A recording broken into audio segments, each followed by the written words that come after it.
ನಮಸ್ತೆ ಗೆಳೆಯರೇ, ಸಿಂಗಲ್ ಆಗಿರ್ತಕ್ಕಂಥ ಹುಡುಗರಿಗೆ ಸ್ವಾಗತ ಗುರುಗಳೇ. ಸ್ನೇಹಿತರೆ, ನಿಮಗೇನಾದರೂ ಹುಡುಗಿ ಸಿಗ್ತಾ ಇಲ್ವಾ? ಬನ್ನಿ ಗುರು, ನಾನು ಹುಡುಕಾಟ ಮಾಡಿಕೊಡ್ತೇನೆ. ನಿಮ್ಮ ಮಾಹಿತಿಗಳನ್ನು ನಮ್ಮ ಒಂದು ಚಾನಲ್ಗೆ ಕಳಿಸಿಕೊಡಿ.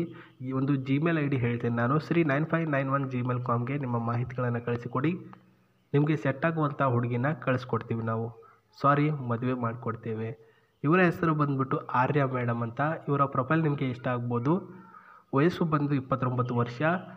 ನೌ ಸ್ಟಡಿ ಇನ್ ಬೆಂಗಳೂರು ಅಂತ ಹೇಳಿದ್ದಾರೆ. ಅಂದರೆ ಸ್ನೇಹಿತರೆ, ಪ್ರಸ್ತುತ ಸ್ಟಡಿ ಬೆಂಗಳೂರಲ್ಲಿ ಮುಗಿಸಿ ಇವಾಗ ಅದೇ ಒಂದು ಊರಿನಲ್ಲಿ ವಾಸವಾಗಿದ್ದಾರೆ, ಸ್ಟೇ ಆಗಿದ್ದಾರೆ. ಈ ಒಂದು ಆಂಧ್ರದ ಹುಡುಗಿ ಸ್ಟಡಿ ಮೆಡಿಕಲ್ ಆಗಿರ್ತಕ್ಕಂತಹ ಕಂಪ್ಲೀಟ್ ಮಾಡಿರ್ತಕ್ಕಂಥ ಇವರ ಸ್ಕಿನ್ ಟೋನ್ ಬಂದುಬಿಟ್ಟು ಬ್ರೌನ್ ಇದೆ ಸ್ನೇಹಿತರೆ. ಆ್ಯಂಡ್ ಒಳ್ಳೆಯ ಒಂದು ಬಾಡಿ ಕೂಡ ಇವರದಾಗಿದೆ. ಈ ಒಂದು ಆರ್ಯ ಅವರು ನೋಡ್ತಿದ್ರೆ ಗೊತ್ತಾಗುತ್ತೆ ಮಲಯಾಳಂ ಮತ್ತು ಆಂಧ್ರ ಹುಡುಗಿಯರು ಯಾವ ರೀತಿಯಲ್ಲಿ ಇರ್ತಾರೆ ಅಂತಂದ್ಬಿಟ್ಟು. ಯಾವಾಗಲೂ ಕೂಡ ಹಣೆ ಮೇಲೆ ಅದು ಯುವತಿ ಕಲರು ಹಣೆಗಸ್ಕೋತಾರಲ್ಲ, ಆ ರೀತಿ ಒಂದು ವೇಷಭೂಷಣದಲ್ಲಿ ಸಖತ್ತಾಗಿ ಕಾಣಿಸ್ತಾರೆ.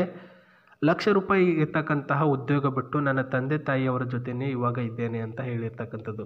ನೋಡಿ ಯಾವ ರೀತಿಯಲ್ಲಿ ಮನಸ್ಸು ಚೇಂಜಸ್ ಆಗುತ್ತೆ ಅಂತ ಇವರನ್ನು ನೋಡಿಕೊಂಡ್ರೆ ಗೊತ್ತಾಗುತ್ತೆ. ಯಾಕೆ ಅಂದರೆ ಇಲ್ಲಿ ಹೇಳ್ತೀನಿ ಬನ್ನಿ.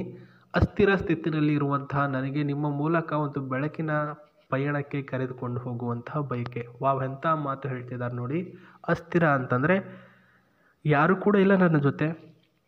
ಪ್ರಸ್ತುತ ಮನೆಯಲ್ಲಿ ಎಲ್ಲನೂ ಕೂಡ ಇದ್ದು ಕತ್ತಲಲ್ಲಿ ಇರ್ತಕ್ಕಂಥ ನಾನು ಪ್ರಸ್ತುತ ಮದುವೆಯಾಗಿ ಒಂದು ಬೆಳಕಿನ ಪಯಣ ಮಾಡಬೇಕು ಅಂತ ಆಸೆ ಪಡ್ತಾ ಇದ್ದೇನೆ. ಪರಿಸರದ ಬಗ್ಗೆ ತುಂಬ ಕಾಳಜಿ, ಜೊತೆಗೆ ಕಾಡಿನಲ್ಲಿ ಸುತ್ತಾಡುವಂಥ ಒಂದು ಬಯಕೆ. ಈಗಿನ ಜನ್ರೇಷನ್ ಹುಡುಗಿರಿಗೆ ಪಬ್ಗೆ ಹೋಗಬೇಕು, ಕುಡಿಬೇಕು, ಸುತ್ತಾಡಬೇಕು ಅಂತ ಏನಾದರೂ ಇದ್ದರೆ ಪ್ರಸ್ತುತ ಇವರಿಗೆ ಇರೋದು ಕಾಡಲ್ಲಿ ಸುತ್ತಾಡಬೇಕು, ಕಾಡಲ್ಲಿ ಇರತಕ್ಕಂಥ ಪ್ರಾಣಿಗಳನ್ನು ನೋಡಬೇಕು ಅನ್ನೋದು ಒಂದು ಆಸೆ.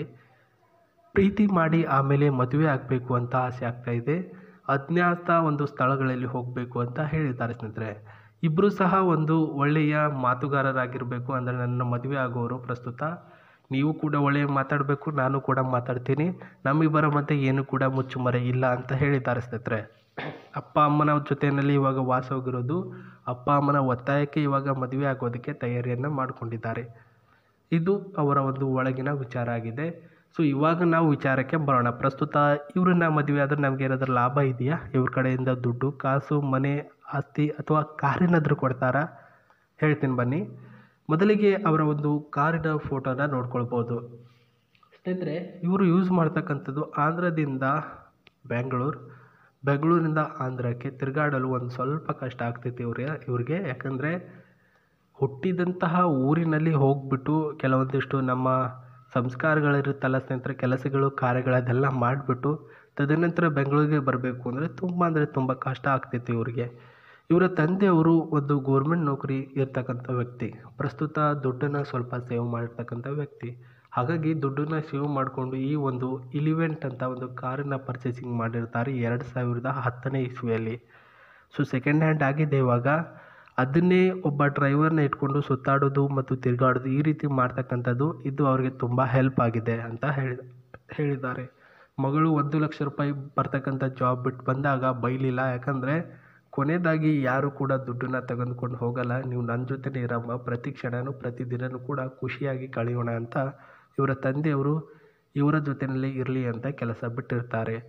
ಇವರಿಗೆ ನಿಮ್ಮ ಮಾಹಿತಿಗಳನ್ನು Sri9591@gmail.comಗೆ ಮೇಲ್ ಮಾಡಿ. ಇಲ್ಲಾಂದರೆ 9591339441ಗೆ ನಿಮ್ಮ ಮಾಹಿತಿಗಳನ್ನು ಶೇರ್ ಮಾಡಿ. ವಿತ್ ನಂಬರ್ ಕೂಡ ಕೊಟ್ಟಿದ್ದೇನೆ. ಬೇಗ ನಿಮ್ಮ ಫೋಟೋ, ನಿಮ್ಮ ಹೆಸರು ಆ್ಯಂಡ್ ನಿಮ್ಮ ಊರು ಮತ್ತು ನಿಮ್ಮ ನಂಬರ್ನ ಅವರಿಗೆ ಮೇಲ್ ಮಾಡಿ. ಖುದ್ದಾಗಿ ಅವರು ನಿಮಗೆ ಹೇಳ್ತಾರೆ ಏನೆಲ್ಲ ಕತೆ ಇದೆ, ಹೆಂಗೆ ಇವ್ರಿಗೆ ಭೇಟಿ ಆಗಬೇಕು ಆ್ಯಂಡ್ ಆಫ್ಟರ್ ಮ್ಯಾರೇಜ್ ಹೆಂಗಿರಬೇಕು, ಹುಡುಗ ನನಗೆ ಈ ರೀತಿಯಾಗಿದ್ದರೆ ಓಕೆ, ಎಲ್ಲನೂ ಕೂಡ ಅವರೇ ಹೇಳ್ತಾರೆ. ನಾನು ಹೇಳಬೇಕಾಗಿರ್ತಕ್ಕಂಥ ಅವಶ್ಯಕತೆಯೇ ಇಲ್ಲ. ಯಾಕಂದರೆ ಡೈರೆಕ್ಟಾಗಿ ನಂಬರೇ ಕೊಟ್ಟಿದ್ದೀನಲ್ವಾ. ಇವಾಗ ಒಳಗಡೆ ಈ ರೀತಿ ಮಾಡಿಫೈ ಆಗಿಲ್ಲ ಸ್ನೇಹಿತರೆ. ಪ್ರಸ್ತುತ ಈ ರೀತಿ ಇದೆ, ಅದನ್ನು ಚೇಂಜ್ ಮಾಡಿಸ್ಬೇಕು ಅಂತ ಆಸೆ ಪಡ್ತಿದ್ದಾರೆ. ಅದು ಹೆಂಗೆ ಮಾಡಿಸ್ಬೇಕು, ಏನು ಮಾಡಿಸ್ಬೇಕು ಅಂತ ಇವ್ರಿಗೆ ಐಡಿಯಾ ಇಲ್ಲ. ಆಫ್ಟರ್ ಮ್ಯಾರೇಜ್ ನೀವು ಸ್ವಲ್ಪ ಅವ್ರಿಗೆ ಐಡಿಯಾ ಕೊಟ್ಟರೆ ಈ ರೀತಿ ಸಿಸ್ಟಮ್ನ ಚೇಂಜ್ ಮಾಡ್ತಾರೆ, ಅಂದರೆ ಮಾಡಿಫೈ ಮಾಡಿಸ್ತಾರೆ. ಹಿಂಗಿರ್ತಕ್ಕಂಥ ಗಾಡಿ ಹಿಂಗಾಗಿದೆ ಅಂದರೆ ನೀವೇ ಥಿಂಕ್ ಮಾಡಬೇಕು ಎಷ್ಟೊಂದು ಓಡಾಡಿದೆ ಈ ಒಂದು ಗಾಡಿ ಅಂತ. ಸ್ಪೀಡ್ ಲಿಮಿಟಲ್ಲಿ ಇದರ ಬಂದುಬಿಟ್ಟು 100 ಅಥವಾ 150ವರೆಗೂ ಈ ಒಂದು ಸ್ಪೀಡ್ ಲಿಮಿಟ್ ಇಟ್ಟಿದ್ದರು. ಹಾಗಾಗಿ ಸ್ವಲ್ಪ ಬ್ರೇಕ್ ಡೌನ್ ಆಗಿದೆ. ಮತ್ತು ಇಲ್ಲಿ ಇರ್ತಕ್ಕಂಥ ಈ ಒಂದು ಧೂಮ್ ಸ್ಪೇಸ್ ಏನು ನೋಡ್ತಿದ್ದೀರಾ, ಇದೂ ಕೂಡ ಸ್ವಲ್ಪ ಆಕ್ಸಿಡೆಂಟಾಗಿ ಡ್ಯಾಮೇಜ್ ಕೂಡ ಆಗಿದೆ. ಇದು ಡೀಸೆಲ್ ವೇರಿಯಂಟ್ ಆಗಿರುತ್ತೆ. ಪೆಟ್ರೋಲ್ ಹಾಕಕ್ಕೆ ಬರಲ್ಲ ಇದರಲ್ಲಿ, ಡೀಸೆಲ್ಲೇ ಹಾಕಬೇಕು. ಆ್ಯಂಡ್ ಸೀಟು ಕೂಡ ಅಷ್ಟೇ ಕಂಫರ್ಟಬಲ್. ಮತ್ತು ಇದರ ಒಂದು ಹೆಲ್ಮೆಟ್ಟು ಬೆಲ್ಟು ಎಲ್ಲನೂ ಕೂಡ ಹಾಕ್ಕೊಂಡ್ರೆ ಗಾಡಿ ಮೂವ್ ಆನ್ ಆಗುತ್ತೆ. ಇದೊಂದು ಸಿಸ್ಟಮ್ ಇದರಲ್ಲಿ ಒಳ್ಳೆಯದು, ಅದೂ ಕೂಡ ಚೆನ್ನಾಗಿದೆ. ಡೀಸೆಲ್ ವೇರಿಯಂಟ್ ಒಳ್ಳೆಯ ಒಂದು CC ಮೈಲೇಜಿಂಗ್ ಕೊಡ್ತಕ್ಕಂಥ ಕಾರಿ ನಿಮಗೆ ಎಲ್ಲವನ್ನು ಕೂಡ ಸಿಗಬೇಕು ಅಂದರೆ ಅವನ ನಂಬರ್ಗೆ ನಿಮ್ಮ ಮಾಹಿತಿಗಳನ್ನು ಶೇರ್ ಮಾಡಿ. ಮತ್ತೆ ನಾನು ನಿಮಗೆ ಸಿಗ್ತೀನಿ. ನಮಸ್ತೆ, ಬಾಯ್.